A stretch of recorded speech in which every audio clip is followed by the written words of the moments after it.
Shalom teman-teman semua. Baiklah, selamat datang kami ucapkan kepada teman-teman Aposo dari Jambi. Sekali lagi aku sapa, Shalom semuanya. Mana nih teman-teman dari Palembang? Biasanya Kak Abang di sini tuh kalau misalnya disapa Shalom, jawabnya 3 kali.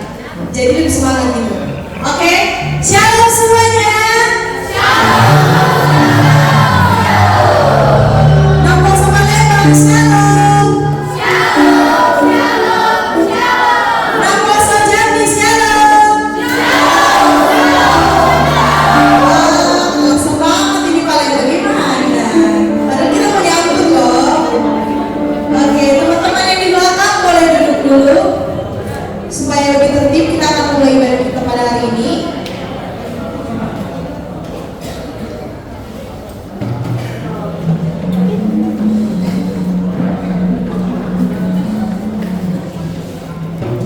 Baiklah, sebelum kita memulai ibadah pada hari ini, mari kita saat dulu sejenak.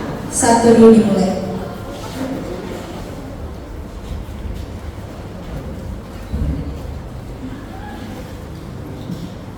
Amin.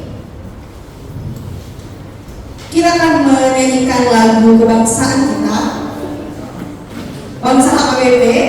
Teman-teman saya undang untuk berdiri, dan saya pun mengundang Duita dan juga CXI untuk memperagakan lagu HKBP Mulia Hati Buaya.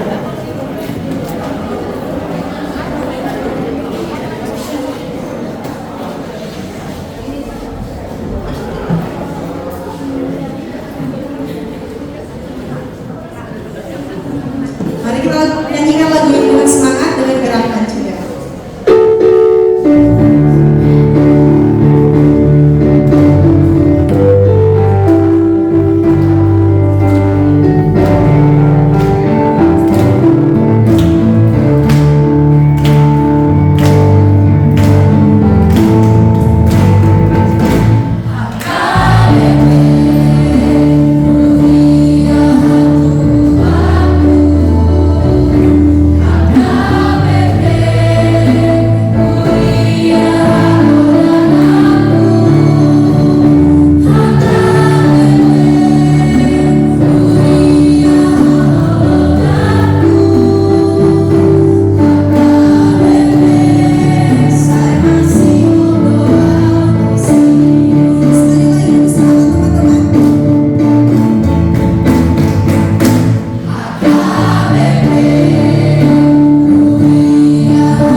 kembali mengangkat lagu pujian Bapak Singgung Hatiku.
kami yang mungkin dalam perjalanan untuk sampai ke tempat ini, kiranya Tuhan berkati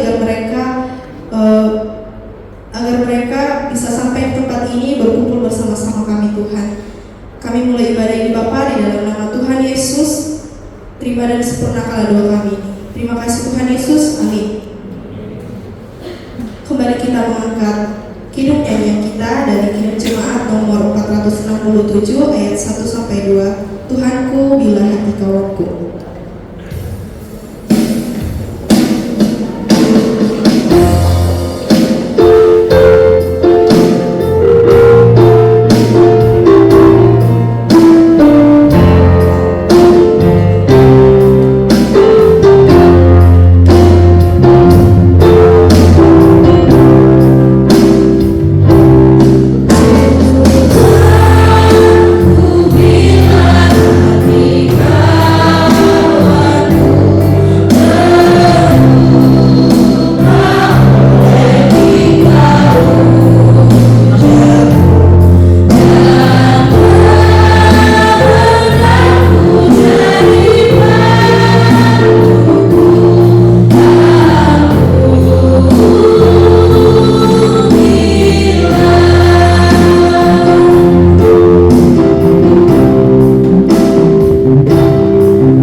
Kita akan membacanya secara responsoria.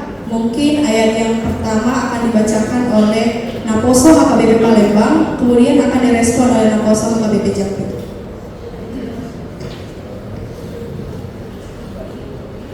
Baiklah teman-teman yang sudah mendapat ayatnya, boleh katakan amin. Amin. Oke, buat teman-teman Naposo Palembang, boleh dimulai. Karena keinginan daging adalah maut, tetapi keinginan roh adalah hidup dan damai sejahtera. Sebab keinginan daging adalah perseteruan terhadap Allah, karena ia tidak takluk kepada hukum Allah. Hal ini memang tidak mungkin baginya. Mereka yang hidup dalam daging tidak mungkin berkenan kepada Allah. Tetapi kamu tidak hidup dalam daging, melainkan dalam roh. Jika memang roh Allah yang di dalam kamu, tetapi jika orang tidak memiliki roh Kristus, ia bukan milik Kristus. Tetapi jika Kristus ada di dalam kamu, maka tubuh memang mati karena dosa, tetapi roh adalah kehidupan oleh karena kebenaran.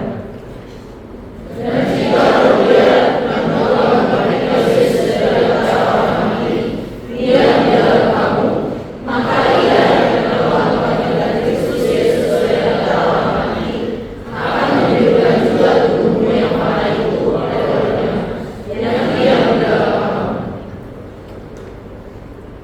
Demikian firman Tuhan. Berbahagialah orang yang mendengarkan firman Tuhan serta memeliharanya di dalam hatinya. Amin.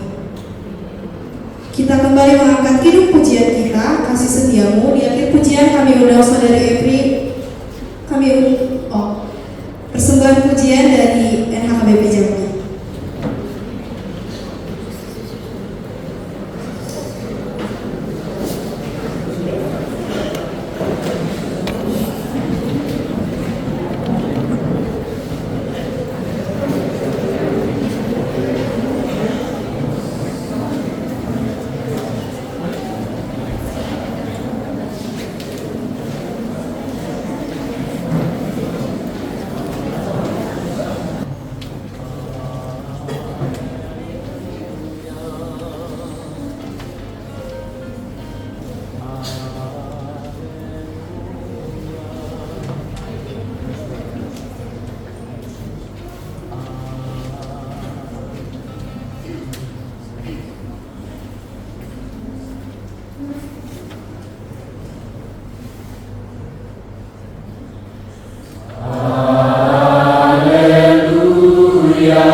Baiklah teman-teman, kita kembali mengangkat pujian kita. Kasih setiamu. Di akhir pujian kami undang Saudari Evri untuk membawakan doa syafaat.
Terima kasih atas penyertaan-Mu sehingga mereka dapat sampai di tempatmu yang kudus ini dengan keadaan sehat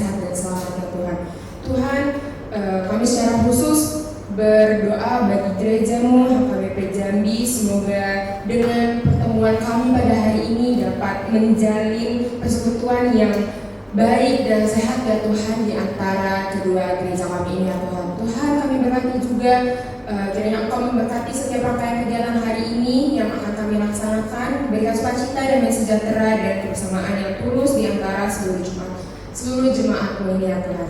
Tuhan, biarlah melalui kunjungan ini iman kami semakin diteguhkan dan kami akan semakin rindu untuk melayani Engkau dengan setia. Kami juga berdoa ya Tuhan untuk nampus-nampus kami, teman-teman kami yang kami berjanji ini akan pulang ke kotanya kembali di esok hari ya Tuhan. Berkatilah agar kepulangan mereka besok di perjalanan Engkau selamatkan agar mereka sampai di tempat tujuannya dengan keadaan sehat dan selamat ya Tuhan. Tuhan, semua doa ini kami serahkan kepadamu, hanya di dalam nama-Mu kami telah berdoa dan mengucap syukur. Amin.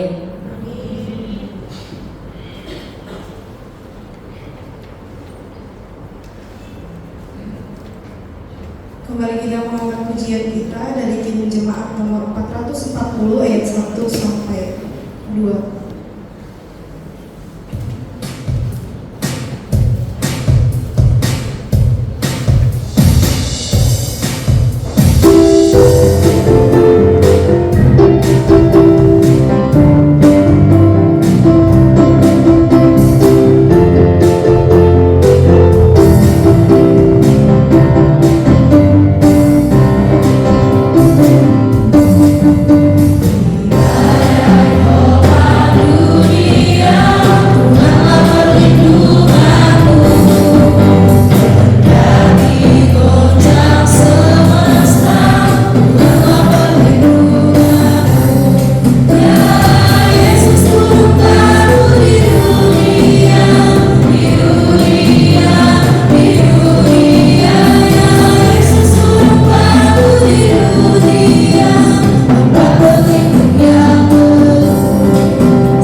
Jempolmu bisa menjadi senjata dalam subtema bijak berkomunikasi dengan kasih di media sosial. Oke teman-teman, di sini kita akan membagi menjadi 4 kelompok dan setiap kelompok akan menjawab 3 pertanyaan dengan pertanyaan yang sama. Namun teman-teman di sini harus berdiskusi dengan teman-teman sekelompoknya.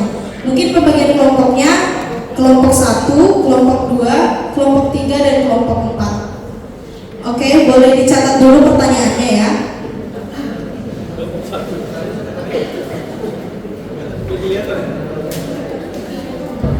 Oke, pertanyaan yang pertama. Menurut kalian, kenapa orang lebih berani menyakiti lewat chat daripada langsung? Menurut kalian, kenapa orang lebih berani menyakiti lewat chat daripada langsung? Diskusi. Kemudian nomor 2, apa kebiasaan komunikasi anak muda yang menurut kalian paling toksik? Apa kebiasaan komunikasi anak muda yang menurut kalian paling toksik?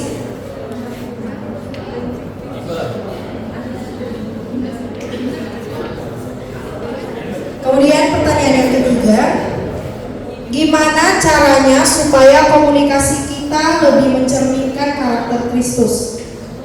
Gimana caranya supaya komunikasi kita lebih mencerminkan karakter Kristus? Oke teman-teman, di sini saya berikan waktu 5 menit untuk menjawab. Mungkin teman-teman bisa berdiskusi dengan teman-teman sekelompoknya.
Udah 5 menit. Waktu tersisa 2 menit lagi.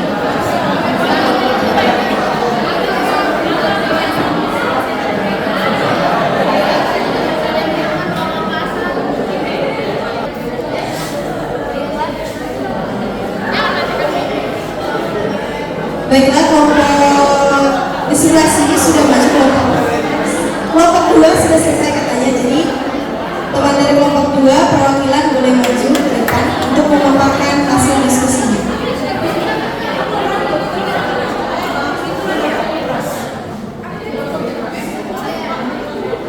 Kelompok 2, ayo. Tadi pede kali ngomong udah selesai. Belum? Oke, kita mulai dari kelompok 3 dulu karena mereka sudah selesai.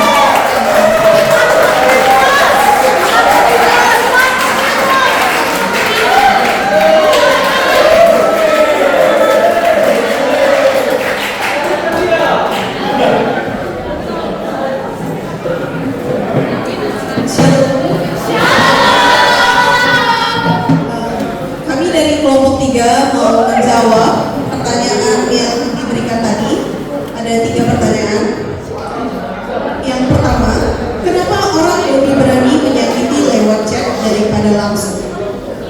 Menurut diskusi kami, orang lebih berani menyampaikan pendapatnya lewat media itu karena dia nggak punya mental atau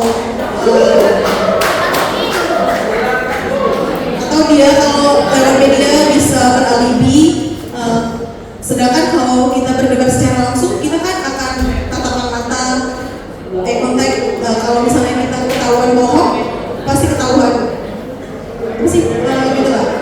Lalu nggak bisa beralibi lah. Kalau misalnya memang kita benar pasti kita berani mempertanggungjawabkannya dan ada alasan yang benar gitu. Sementara kalau dari media ya cuma kebohongan atau alasan-alasan yang dibuat-buat. Lalu apa kebiasaan komunikasi anak muda yang paling toksik? Jawaban dari kelompok kami itu paling banyak silent treatment. Zaman sekarang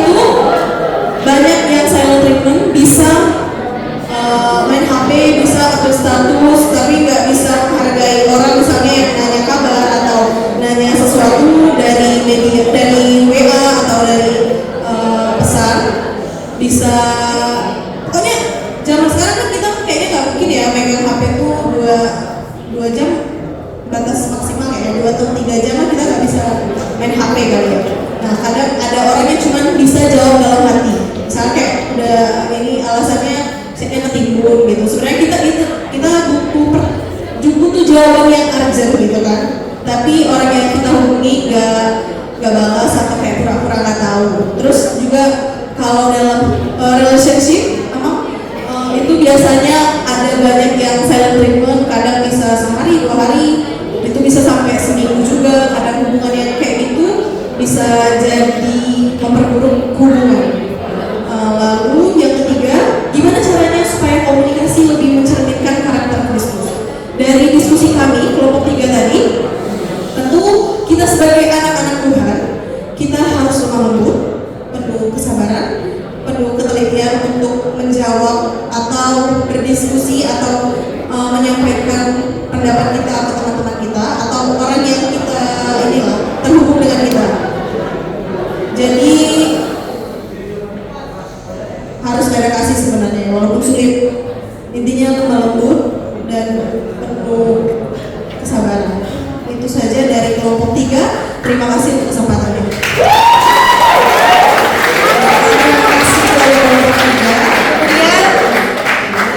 Yang akan menjawab pertanyaan dari kelompok 2, kalian persilakan.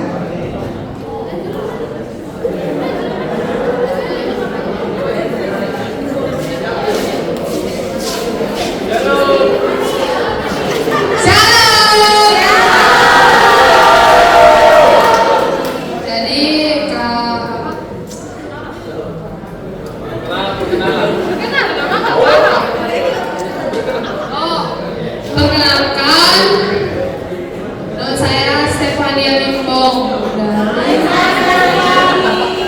Hai kakak semua. Jadi hasil diskusi kami pada hari ini dari kelompok 2 yaitu adalah kalau ngobrol secara langsung bakalan lebih rinci hingga apa yang mau bisa dibahas dan tidak ada keberanian. Kalau dari chat lebih leluasa mau ngomong apa aja karena semua terstruktur dan sudah disusun secara matang dan lebih aman. Lalu dari pertanyaan yang kedua yaitu selain treatment, ngomong kasar biar lebih keren, ngomong dari belakang ngomong secara sarkas dan tidak toksik. Kurang baik. Baru yang ketiga tidak menghakimi, menggunakan kosakata positif dan jangan lupa kasih tahu apa yang benar diarahkan. Shalom.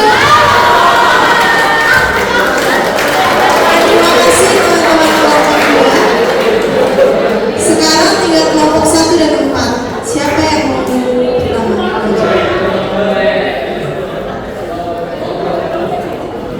Kelompok 1 dulu. Kelompok 1. Kayaknya belum ada persiapan. Kami persilakan untuk kelompok 4 memaparkan hasil diskusinya.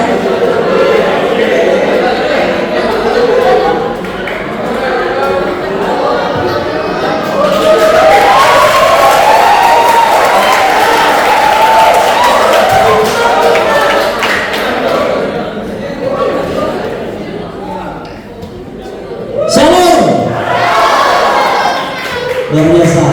Shalom anak KBP Tembak. Shalom anak semua di Jambi.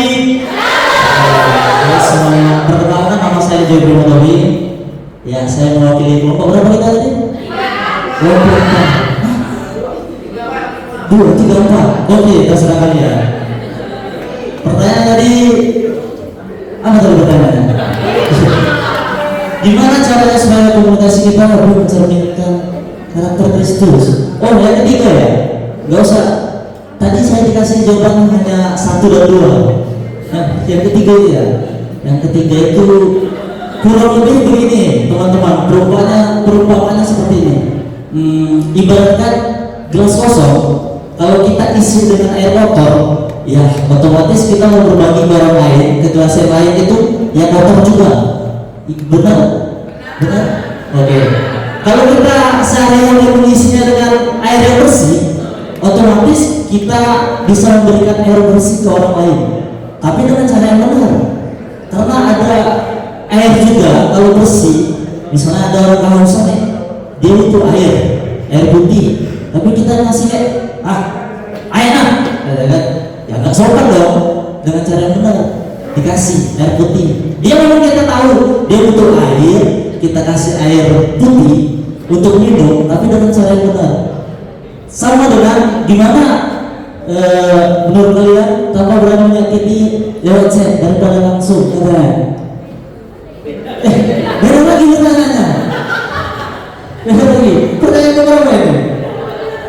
Gimana cara saudara yang muncul? Oh, diganti lagi. Oke. Sampai mengantarin. Oke, sorry. Ya kurang lebih seperti itu. Jadi penuhi dulu diri kita dengan kasih Kristus agar kita bisa berbagi kasih dengan sesama kita. Haleluya, amin. Ada lagi? Oh, 1 dan 2. 1 lagi tolong pertanyaannya. Nomor 1 saya lupa. Kenapa orang lebih berani menyakiti kita lewat chat daripada langsung? Karena menurut psikologi yang pernah saya baca, seolah-olah itu lagi baca. Menurut psikologi ada namanya kontak mata, kekuatan kontak mata teman-teman. Kita bisa mengatur seseorang itu hanya dengan menatapnya saja. Misalnya kita tatap orang di sebelah sana, kita bisa mengatur dia. Kalau kita menguasai ilmu kontak mata, itu yang pernah saya baca sih. Itu kalau ketemu langsung, contohnya. Kenapa? Ada tekanan yang lebih tinggi. Jadi emosi kita lebih menggebu-gebu. Kalau ketemu langsung, bawaannya pengen mukul, ya kan? Tuci, kan ada dalam memang. Kalau lewat chat, kita itu bisa memikirkan lagi, mungkin sudah detik nih, kurang tepat, hapus, ketik lagi, kurang tepat, dihapus. Masih ada waktu untuk memikirkan atau menyusun kalimat yang baik, mungkin tidak menyakiti lawannya. Kalau langsung mungkin jadi sakit hati, jadi emosi lawannya. Tak itu katanya kan. Yang kita emosi, dia emosi. Itu kalau secara langsung. Jadi ya ini yang kedua. Yang kedua belum. Itu yang pertama tadi. Yang ketiga sudah. Apa kebiasaan komunikasi yang mudah yang menurut dia paling toksik? Kurang lebih jawabannya sama dengan teman-teman yang lain. Apa ya jawaban? Ghosting ya? Saya terima. Ada namanya juga ghosting. Dia meninggalkan percakapan tanpa penjelasan yang jelas. Kalau kita tidak menjelaskan sesuatu dengan baik, orang juga nggak tenang. Gimana nih? Aku belum puas. Jadi kita tanya orang bicara kita, kau maunya apa? Ya udah, kita jelasin. Dia maunya ini. Kalau dia maunya semangka, kita jelasin rambutan dan nyamuk dong. Kalau dia mau penjelasan tentang semangka, kita jelasin semangka. Nggak usah banyak lebar. A, B, C, D. Enggak, dia cuma butuh A. Ya udah kita kasih A. Sudah. That's it. Alright. Oke, 1 dan 2 udah terjawab teman-teman. Sudah. Kurang lebih seperti itulah. Terima kasih diskusi kami. Halo, amin. Terakhir kami berikan kesempatan untuk kelompok 1.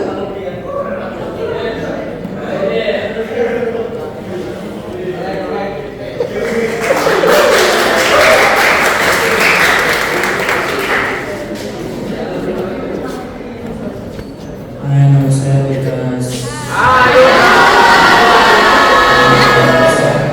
Menjawab pertanyaan yang tadi sudah dijawab kelompok lain. Oke, kalau nomor 1, kenapa orang lebih berani menyakiti lewat chat daripada langsung? Kalau langsung kayak langsung hadap dengan orang yang menyakitinya, nanti orang yang kau menyakiti bisa kayak bukan kembali, tapi kalau di chat yang kesetahu kamu, orang yang kamu nyakiti itu kalau nyakiti Chad, kamu di Indonesia, dan orang yang kamu nyakiti itu setelah kamu itu di tempat lain, kayak di Cina. Jadi itu kenapa aku lebih suka menyakiti di Chad. Kalau yang kedua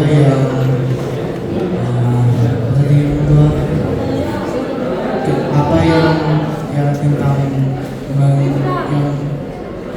toksik yang kebiasaan komunikasi yang toksik, yaitu ya contohnya kayak ghosting, negatif, berkata-kata ghosting, berkata belakang orang,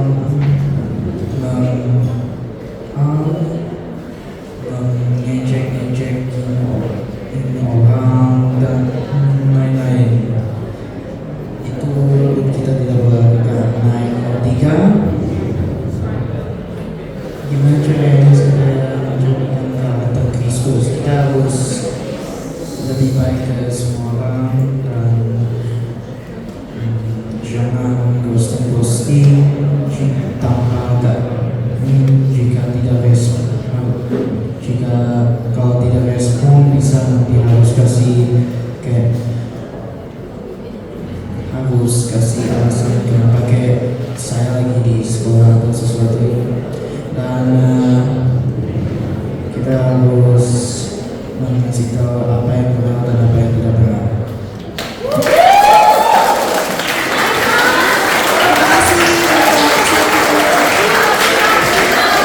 Baiklah, selanjutnya semua seperti tadi sudah dilakukan sama Amar dan bakal dijelaskan melalui khotbah.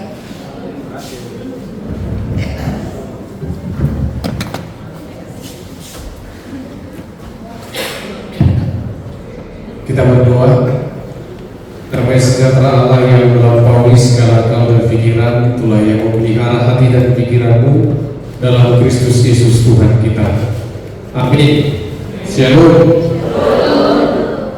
Baik teman-teman, saudara-saudari, kaum muda yang dari HKBP Jambi dan juga dari HKBP Palembang, sebelum saya membacakan firman Tuhan dan merangkum semua yang sudah kita sampaikan tadi, alangkah lebih baik saya memperkenalkan diri secara singkat. Walaupun tadi kita sudah bertemu tapi belum sempat saling sapa.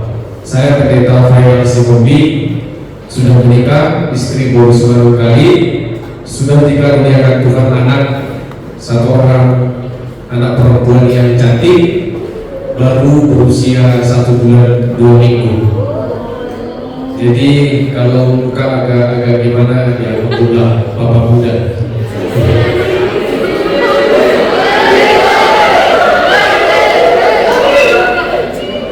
Saya pendeta fungsional di HKBP Palembang dan sebagai pendamping remaja dan apostol di gereja kita. Saya satu angkatan dengan nama Pendeta Ferdinand Tambumulo dari STT Pemalang Siantar. Cuma beliau lebih bus, saya lebih kados. Sama seperti itu. Cuma saya selangkah lebih maju, lebih cepat menikah. Kalau beliau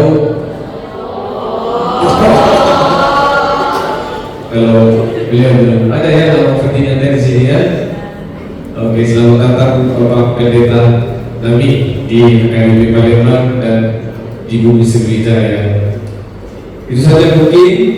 Saya berasal dari kampung halaman dari Sipahutar. Dari Sipahutar Tapanuli Utara.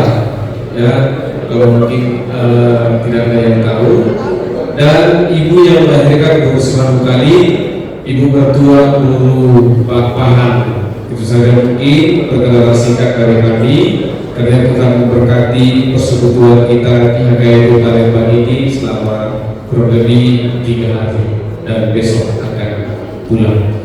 Firman Tuhan untuk kita sesuai yang sudah kita diskusikan tadi, Zembomu bisa menjadi senjata dengan subtemanya bijak berkomunikasi dengan kasih. Firman Tuhan yang menjadi bacaan kita yaitu dari Efesus pasal 4 ayat 25 sampai ayat 29. Saya bacakan tengah-tengah kita demikian firman Tuhan. Karena itu buanglah dusta dan berkatalah benar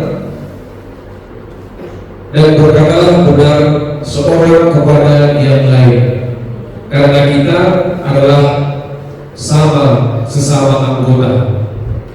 Apabila kamu menjadi marah, janganlah kamu berbuat dosa. Janganlah matahari terbenam sebelum padam amarah, dan janganlah beri kesempatan kepada iblis. Orang yang mencuri, janganlah ia mencuri lagi, tetapi baiklah ia bekerja keras dan melakukan pekerjaan yang baik dengan tangannya sendiri, supaya ia dapat membagikan sesuatu kepada orang yang berkekurangan. Janganlah ada perkataan kotor keluar dari mulutmu, tetapi pakailah perkataan yang baik untuk membangun di mana perlu, supaya mereka yang mendengarnya beroleh kasih karunia.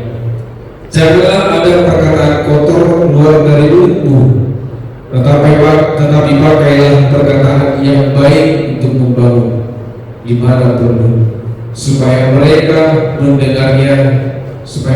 yang mendengarnya beroleh kasih karunia. Demikian pembacaan firman Tuhan. Teman-teman, saudara-saudara yang terkasih, tadi ada 3 poin diskusi yang sudah dijawab dan didiskusikan. Walaupun mungkin sebagian jawaban itu adalah jawaban personal, bukan hasil kelompok, tapi itu sudah mewakili, itu sudah cukup mewakili apa yang sebenarnya realita yang kita hidupi sekarang tentang berkomunikasi. Karena saat ini kita sudah berada di revolusi industri 4.0, yaitu era digitalisasi, di mana era digitalisasi ini ditandai dengan media sosial, internet yang begitu cepat bisa mengaksesnya, setiap orang bisa mengaksesnya, dan komunikasi bisa sangat cepat dan luas, dan media sosial menjadi bagian dari kehidupan kita sehari-hari. Artinya, karena informasi bisa cepat menyebar, apa yang saya kutbahkan hari ini sama seperti yang dikatakan oleh Lukas, bisa saja menegur orang yang mendengar sekarang di Cina. Kira-kira itu maksud Lukas tadi. Tapi bisa saja perkataan ataupun khotbah yang saya sampaikan ini bisa menegur orang yang ada di luar sana nanti setelah diupload bapaknya, karena kebetulan Lukas anaknya kalau ini sesuai diupload nanti bisa menegurkan orang yang ada di luar sana. Oleh karena itu memang apa yang sebenarnya yang menjadi sumber masalah bagi orang Kristen yang ada di Efesus, kita harus berangkat dari sana lebih dahulu supaya kita mengerti, supaya kita tahu posisi kita sekarang berada di mana. Sehingga pertanyaan yang ketiga tadi itu sangat relevan. Apa sebenarnya boleh diulang dulu? Multimedia firman multimedia. Coba ulang dulu pertanyaan yang ketiga tadi. Pertanyaan yang ketiga, gimana caranya supaya komunikasi kita mencerminkan karakter Kristus? Boleh buka dulu Alkitabnya, Efesus 5 ayat 8. Ini yang menjadi dasar dan mengingatkan kita siapa sebenarnya kita dan identitas kita sebagai apa, sehingga kita akan tahu bagaimana kita melakukan beraktivitas, berbicara sehari-hari di tengah-tengah kehidupan kita. Boleh kita baca bersama-sama Efesus 5 ayat 8 ketika yang memang dahulu kamu adalah kegelapan, tetapi sekarang kamu adalah terang di dalam Tuhan. Oke, sampai di situ. Memang dahulu kamu adalah kegelapan. Jadi Paulus sedang menegur jemaat Kristen yang ada di Efesus saat itu tentang siapa identitas mereka sekarang. Jadi identitasmu sekarang Efesus, identitasmu sekarang anak muda, baik laki-laki dan perempuan, engkau bukan lagi anak-anak kegelapan. Karena apa? Kristus telah menebusmu, Kristus telah menyelamatkanmu. Hanya orang yang berada dalam kematian karena dosa lah yang berada dalam dosa, yang berada dalam kegelapan. Tetapi kalau sudah ditebus, kalau sudah diselamatkan, maka kita adalah anak-anak terang. Itu di ayat yang ke-8. Sebab itu hiduplah sebagai anak-anak terang. Ini perintahnya jelas. Oleh karena itu hiduplah sebagai anak-anak terang.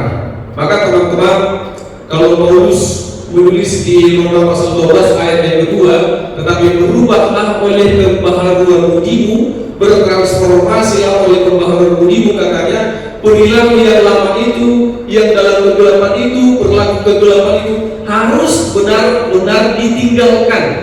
Tidak hari ini bertobat, besok ulangi dosa yang sama. Hari ini bertobat, sadar akan kesalahannya, tapi besok kembali lagi kepada perilaku yang sama. Dan ternyata itulah yang terjadi di Efesus. Sehingga Paulus katakan di ayat yang ke-8, memang dahulu kau kegelapan, tapi sekarang ingatlah bahwa engkau adalah anak-anak terang, bahwa engkau adalah anak-anak Kristus. Maka sebagai anak-anak terang, sebagai anak-anak Kristus, tema kita hari ini mengkhususkan bagi kita kaum muda, bagaimana sebenarnya kita harus berkomunikasi dengan baik. Bagaimana seharusnya kita harus berkomunikasi, membangun komunikasi dengan orang-orang yang ada di sekitar kita dengan bijak. Jadi tadi sudah kita dengar pendapat dari beberapa teman kita, kenapa orang lebih muda atau lebih percaya diri menegur ataupun apa tadi ya, pertanyaan yang pertama, menyakiti ya, kita pakai kata menyakiti ya. Kalau menegur yang baik itu sah-sah saja, boleh-boleh saja, dan itu perlu, ya kan? Ini bagaimana kalau kita menyakiti hati orang lain dan lebih percaya diri menyakiti hati orang lain dari media sosial atau hanya melalui chat. Boleh saja kita sakit hati terhadap orang lain, tapi jangan membangun, jangan menggali dosa yang lebih dalam lagi di dalam diri. Karena dengan demikian kita menyakiti orang lain, walaupun kita sudah mungkin tersakiti olehnya, kita menggali dosa yang lebih dalam. Kita menggali sakit hati yang lebih dalam lagi dengan menyakiti sesama kita. Oleh karena itu, dibacakan firman Tuhan hari ini di ayat yang ke-25 dikatakan, karena itu buatlah dusta. Maka salah satu supaya kita tidak menyakiti orang lain di media sosial atau melalui chat, kita harus membuat dusta. Kejujuran itu harus tinggi, meskipun kejujuran bisa menyakitkan juga, ya kan? Kejujuran bisa membuat orang sakit hati. Kalau finalnya itu hitam, ya karena memang hitam, ya kan? Tapi kalau saya mendengar dan menerimanya tidak dengan baik, tidak dengan suasana yang baik, ya biasanya saya sakit hati. Contoh misalnya, semua paham bahasa Batak ya. Bahasa Batak itu sangat kaya. Kalau orang berbicara, maaf saya pakai satu kata saja, kata hewan ya, bodan. Bedakan dengan bodan. Bodan dengan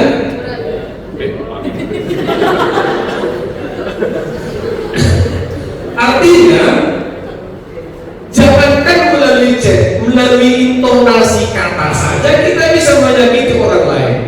Apalagi dengan chat, ya kan? Sebenarnya kita menuliskan chat itu dengan bahasa yang lemah lembut menurut kita, tapi orang lain bisa saja membacanya dengan makna seperti yang tadi. Ubereng di samping jagung, aduh, boleh. Rupanya dibaca yang menerima karena tanda bacanya tidak lengkap. Ubereng di samping jagung, oh boleh tidak bisa. Maka bukan hanya melalui chat kita bisa menyakiti orang lain, teman-teman, tapi bahkan sehari-hari pun tidak ada niat kita untuk menyakiti orang lain, bisa saja hal ini ucapan kita, perkataan kita bisa menyakiti orang lain. Maka yang pertama sekali, karakter terang, membangun komunikasi yang baik dan bijak. Satu hal yang harus kita hidupi adalah buatlah dusta. Kemudian berkatalah benar seorang kepada yang lain. karena kita adalah sesama anggota. Artinya di sini tidak ada yang lebih tinggi dan tidak ada yang lebih rendah. Kadang orang ketika dia merasa lebih tinggi, dia merasa lebih tua, dia merasa lebih hebat, dia merasa memiliki jabatan yang lebih baik dari temannya, dari saudaranya, sehingga dia bebas saja berucap apa saja yang merendahkan sesamanya. Jadi sekali lagi, firman ini sangat luar biasa sebenarnya menurut kehidupan kita. Jangan karena saya pendeta maka saya lebih leluasa menghina orang lain, contohnya begitu ya.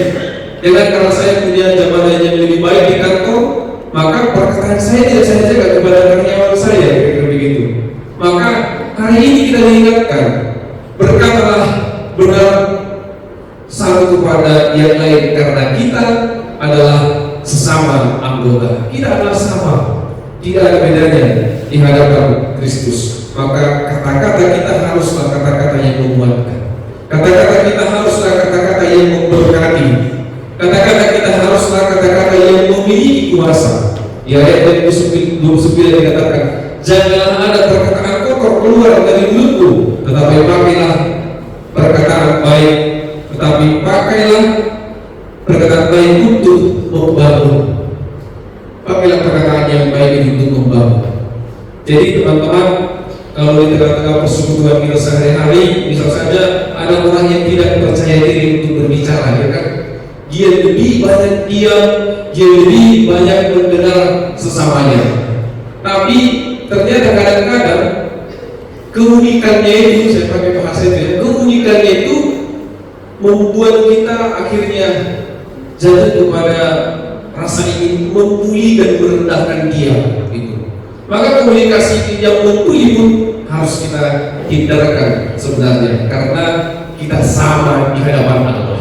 Kalau kita ingat penciptaan, ketika Allah menciptakan segala sesuatunya, ketika Allah menciptakan manusia, Allah berkata, biarlah kita menciptakan manusia itu semua pada segambar dengan kita. Kemudian Allah melihat bahwa semua ciptaannya itu baik, bahwa kita ini semua baik di hadapan Allah. Meskipun mungkin saya ada ompok satu di sebelah kanan, tapi bukan berarti itu menjadi alat bagi kita untuk merendahkan sesama. Itu bukan berarti itu kita pakai untuk merendahkan sesama. Maka hari ini perkataan firman Tuhan menurut kita sangat luar biasa. Jangan ada perkataan kotor, tetapi pakailah perkataan yang baik untuk membangun dimanapun perlu. Kadang kita hanya menjaga ucapan kita di rumah karena takut dimarahi oleh orang tua. Kadang kita menganggap bahwa perkataan kotor itu tidak normal di gereja, tapi pulang dari gereja, waduh, nama-nama kebun binatang itu semua keluar. Maka di ayat yang ke-29 ini sangat luar biasa.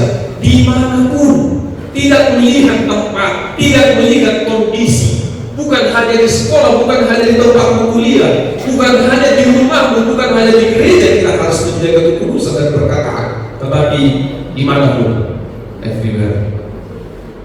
Dan bukan hanya saat ini, bukan hanya saat khotbah ini, sesudah mendengar khotbah ini, tapi setiap hari, setiap saat. Dan itulah yang diinginkan oleh Paulus melalui firman Tuhan hari ini. Itu yang diinginkan oleh Allah dari kehidupan kita. Ingatlah bahwa engkau adalah anak-anak terang. Hidupmu telah ditransformasi, hidupmu telah diubah. Boleh kita baca dulu Roma 12 ayat yang kedua.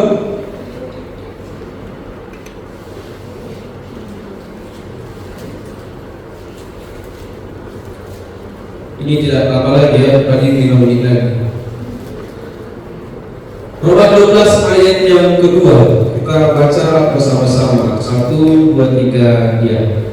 Janganlah kamu menjadi serupa dengan dunia ini, tetapi berubahlah oleh pembaharuan dirimu, sehingga kamu dapat membedakan manakah kehendak Allah, apa yang baik, apa yang berkenan kepada Allah, dan yang tahu kata berubah di sini. Paulus pakai kata apa? Paulus pakai kata metamorfosis. sama dengan metamorfosis kepada kubu-kubu. Dari telur dia bermetamorfosis berubah menjadi ular. Dari ular dia berubah bertransformasi bermetamorfosis menjadi kepompong. Dari kepompong terakhir dia bertransformasi menjadi indah, menjadi cantik, menjadi kubu-kubu, menjadi sempurna katanya dalam firman Tuhan hari ini. Maka teman-teman, ketika kita katakan bahwa saya sudah meninggalkan perbuatan yang jahat, kata-kata kotor, kata-kata yang tidak bijak, kata-kata yang merendahkan orang lain, hari ini kita harus katakan pertobatan itu adalah pertobatan yang mentransformasi saya. Saya tidak akan kembali ke simpanan lama. Ular tidak akan kembali kepada telur, kepompong tidak akan kembali kepada ular, kubu-kubu tidak akan kembali ke dalam kepompongnya. Tetapi semakin hari harus semakin sempurna. Iman kita juga demikian. Iman kita semakin lama, semakin hari menjadi semakin sempurna. Dan itulah yang diinginkan Tuhan dalam kehidupan kita. Hidup baru di dalam Kristus, berubah total. Tidak lagi kembali kepada kegelapan yang lama, seperti yang dikatakan oleh Paulus di Efesus 5 ayat yang ke-8 tadi. Tetapi berubahlah oleh pembaharuan budi. Terima kasih kepada teman-teman yang sudah mau tadi maju ke depan. Ada yang unik tadi dari yang sudah disampaikan oleh kelompok yang keempat. Boleh tepuk tangan dulu untuk yang keempat. Dikatakan ada tadi perumpamaan begini, gelas kalau kita isi dengan air yang kotor, maka ketika kita membagikannya kepada gelas yang lain, kepada orang lain, maka yang kita bagikan adalah hal yang kotor. Kira-kira begitu ya. Ini yang terakhir. Boleh kita buka dulu Amsal 4 ayat 23. Amsal 4 ayat 23.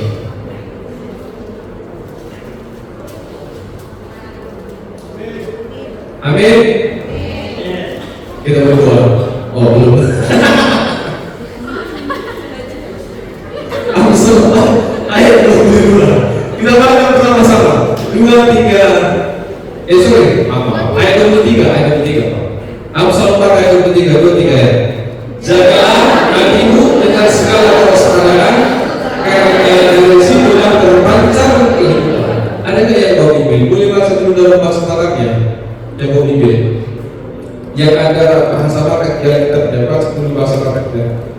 Dalam bahasa Batak lebih mudah kita mengerti. Ya terus. Aisyah itu luar akal mual haluan. Jadi ingat teman-teman, kalau tadi dari teman kita kelompok 4 mengatakan dari gelas ini tidak dibagi kepada gelas yang lain, maka Amsal 4 ayat 23 ini mengatakan ternyata sumbernya, gelasnya, sumber utamanya adalah ada di sini, ada di hati. Kalau hatinya baik, air yang dituangkan ke tempat yang lain akan juga baik. Baca dulu sekali lagi bahasa Batak Chelsea. Bahasa Bataknya tadi ai sianidu keluar akal wal. Tahukah terjemahannya sebenarnya bagaimana? Karena dari sanalah akan mengalir air kehidupan. Dari sana akan mengalir. Semuanya bersumber dari sana. Kira-kira begitu yang dimaksud. Jadi luar biasa dari apa yang disampaikan oleh kelompok 4 ya. Ini analogi yang sangat baik, sangat bagus. Bahwa sebenarnya yang harus kita perbaiki adalah intinya, bagian yang terutamanya. Dan inti kehidupan kita adalah berada di dalam hati. Karena dari hatilah terpancar kehidupan. Saya selalu menganalogikan ini hadis sebagai mata air. Kalau mata airnya jernih, airnya bagus, maka air yang akan dia alirkan sampai ke hidup juga akan air yang jernih. Tapi ketika mata airnya kotor, jorok, penuh dengan sampah, penuh dengan kata-kata kotor, maka yang dia alirkan juga akanlah kata-kata kotor, akanlah perilaku yang jorok, yang tidak bisa membangun sekitarnya. Dan ketika air itu dialiri dengan air yang jernih, air yang baik, maka firman Tuhan katakan di Mazmur pasal yang pertama ayat yang keempat, maka seseorang akan bertumbuh baik, akarnya akan baik, batangnya akan baik, daunnya akan lebat, dan dia akan menghasilkan buah pada musimnya. Dan perbuatan-perbuatan itulah buah yang akan kita hasilkan pada musimnya di tengah-tengah kehidupan kita. Kiranya Tuhan memberkati persekutuan kita, teman-teman dari Naposo Jambi dan juga dari Naposo Palembang. Tadi pagi saya sudah diskusi dengan ketua Bapak Salomo. Pak Salomo, apakah harus kita lanjutkan PA ini? Karena di Jambi juga kalian PA, kami juga di sini PA. Setiap hari Sabtu saya bilang, enggak Abang, kami harus mendengar suara Abang, kata Salomo. Baik.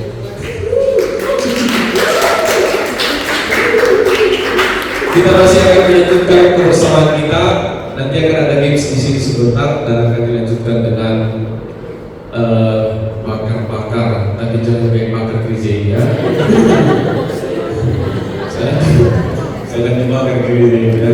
Nanti yang disediakan oleh panitia saja, nanti yang dibakar dan dinikmati. Karena Tuhan memberkati kita. Boleh saya tunjukkan sedikit yang saya harapkan sebenarnya dari perjumpaan ini, kita boleh saling berbaur dan saling membangun. Kalau nanti saya tidak sempat menitipkan ini, kalau boleh di antara kebersamaan nanti, janganlah yang dari Jambi satu tempat duduk, yang dari Palembang satu tempat duduk, satu kelompok, tapi boleh kita saling berbaur ya. Itu layak ya? Boleh begitu? Boleh ya? Dari Palembang? Oke, kalau ada nanti dari Palembang yang duduk 3 orang satu kelompok, awas.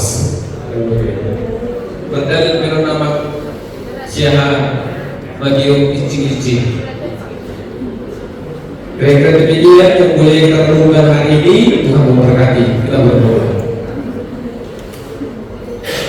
Kami bersyukur atas persekutuan yang indah yang Tuhan berikan kepada kami, anak-anak-Mu, pemuda, pemudi HKBP. Kami Tuhan persatukan dalam kebersamaan kami, secara khusus ketika teman-teman kami, saudara-saudara kami yang dari HKBP Jambi boleh hadir dan berkunjung ke kota Palembang ini. Ya Tuhan, kami telah bersama-sama dengan saudara-saudara kami ini dalam 2 hari terakhir ini.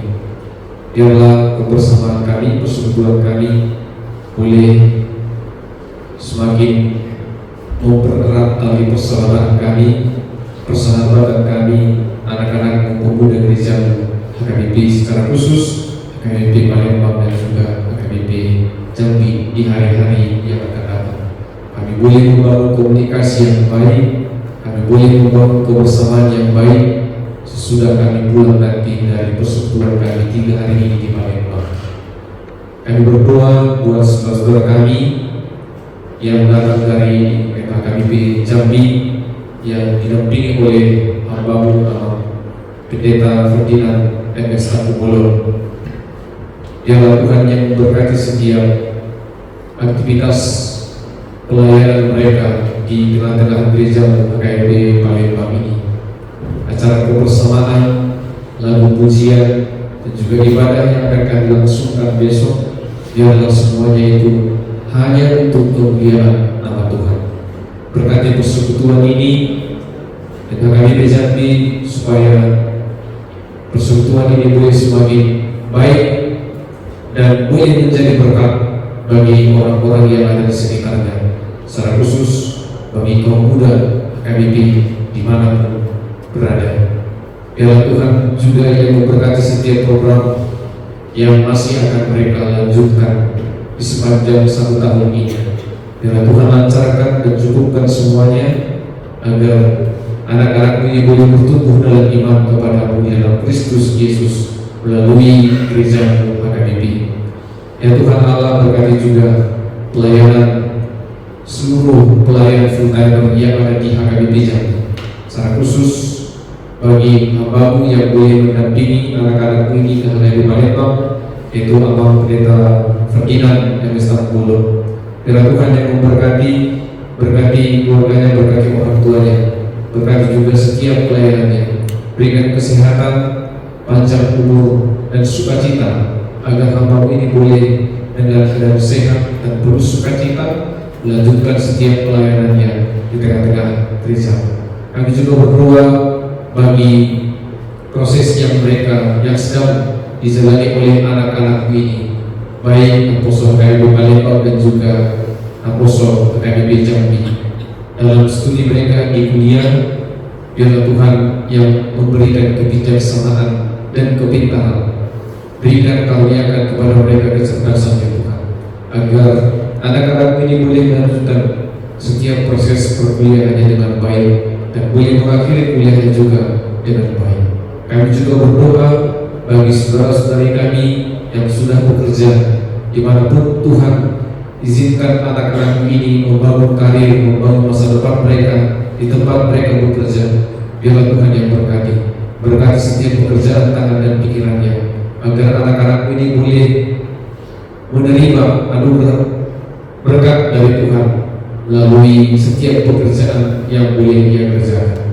Berkati juga kedua orang tuanya dimanapun berada, Tuhan berikan kesehatan dan sukacita. Kami masih akan melanjutkan persekutuan kami ini melalui games dan juga acara kebersamaan. Bila Tuhan hadir di tengah-tengah kami, agar acara ini boleh berjalan dengan baik dan nama Tuhan dimuliakan. Inilah doa permohonan kami. Ampunilah kami segala dosa dan pelanggaran kami. Dalam Kristus kami berdoa. Amin.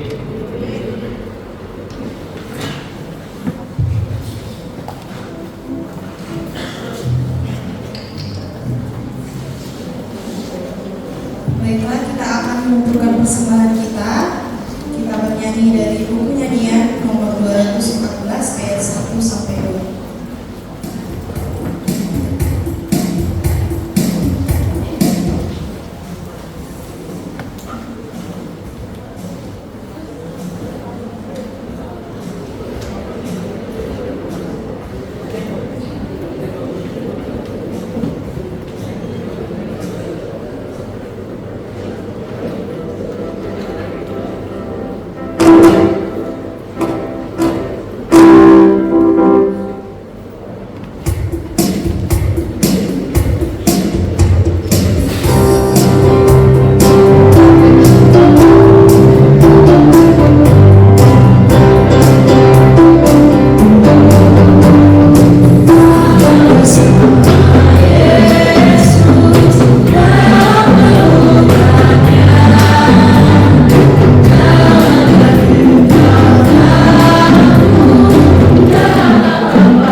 doa Bapa kami yang di surga. Yang di surga, dikuduskanlah namamu, datanglah kerajaanmu, jadilah kehendakmu di bumi seperti di surga. Berikanlah kami pada hari ini makanan kami yang sesungguhnya, dan ampunilah kami akan kesalahan kami, seperti kami juga telah mengampuni orang yang bersalah kepada kami. Dan janganlah membawa kami ke dalam pencobaan, lepaskanlah kami dari yang jahat. Karena Engkau yang mempunyai kerajaan dan kuasa dan kemuliaan sampai selama-lamanya. Amin. Anugerah Tuhan kita Yesus Kristus, kasih setia Allah Bapa, dan persekutuan dengan Roh Kudus kiranya memberkati kamu sekalian hari ini kekal sampai selama-lamanya.